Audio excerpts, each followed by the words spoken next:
कि तेजस्वी कभी ना सुधार ना होई, हो सुधार ना होई, ए बाबू लालू बिना चालू बिहार ना होई। रह दो।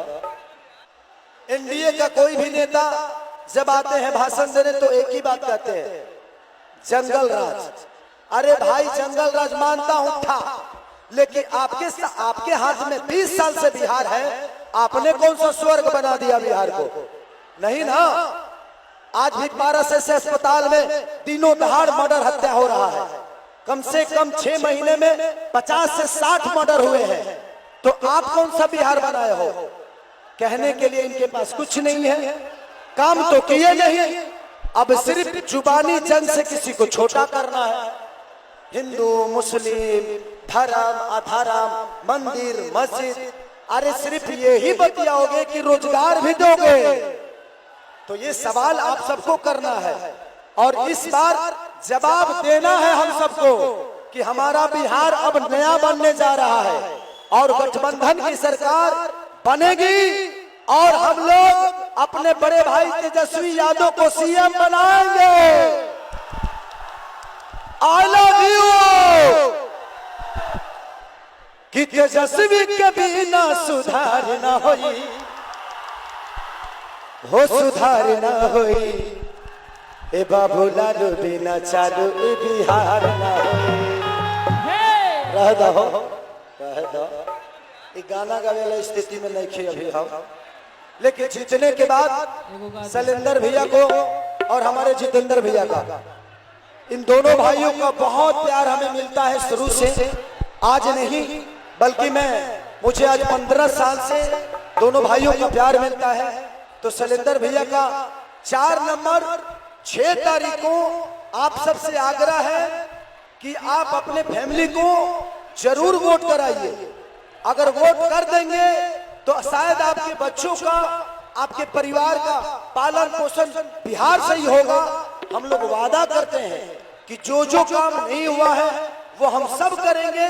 सबसे पहले हम आप सबको अपने गांव में ही रहने देंगे, ताकि आप अपने घर से रह के नौकरी करिए, अपने बच्चों का पालन पोषण करिए और अपने बच्चों का भविष्य तय करिए। तो बस मैं चाहता हूं कि एक हल्ला करके तेजस्वी भैया का जयकार, तेजस्वी यादव, ललटेन साहब, शैलेंद्र भैया, जितेंद्र भैया, खेसारिया, आई लव यू। तो बस हम लोगों को इस बार अपने बड़े भाई तेजस्वी यादव को सीएम बनाना है ना, सरकार बदलना है ना। चाचा को 20 साल दिए, अब हम 5 साल के लिए भतीजा को दे देते हैं।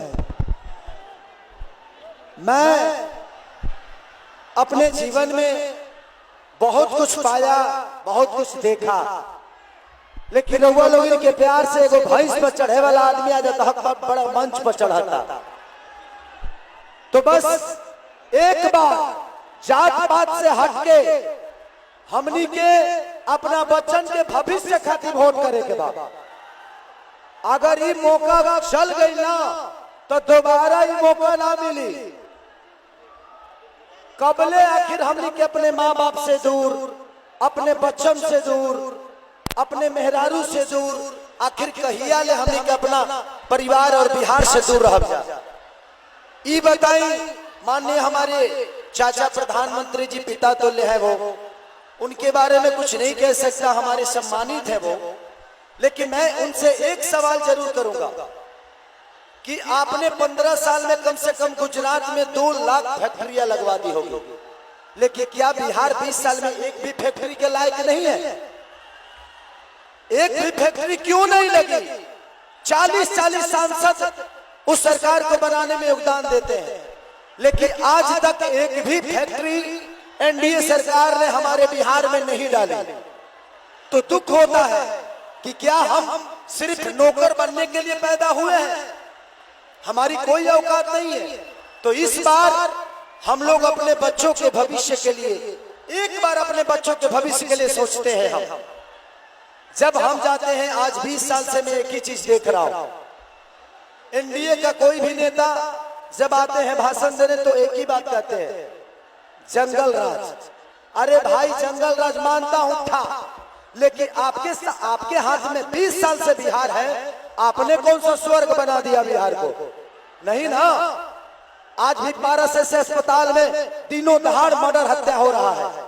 कम से कम 6 महीने में 50 से 60 मर्डर हुए हैं। तो आप कौन सा बिहार बनाए हो? कहने के लिए इनके पास कुछ नहीं है, काम तो किए नहीं, अब सिर्फ जुबानी जंग से किसी को छोटा करना है। हिंदू मुस्लिम धर्म अधर्म मंदिर मस्जिद, अरे सिर्फ ये ही बतियाओगे कि रोजगार भी दोगे? तो ये सवाल आप सबको करना है और इस बार जवाब देना है हम सबको कि हमारा बिहार अब नया बनने जा रहा है और गठबंधन की सरकार बनेगी और हम लोग अपने बड़े भाई तेजस्वी यादव को सीएम बनाएंगे। I love you. कि तेजस्वी के बिना सुधार न होई, हो सुधार न होई, ए बाबू लालू बिना चालू बिहार न होई। रह दो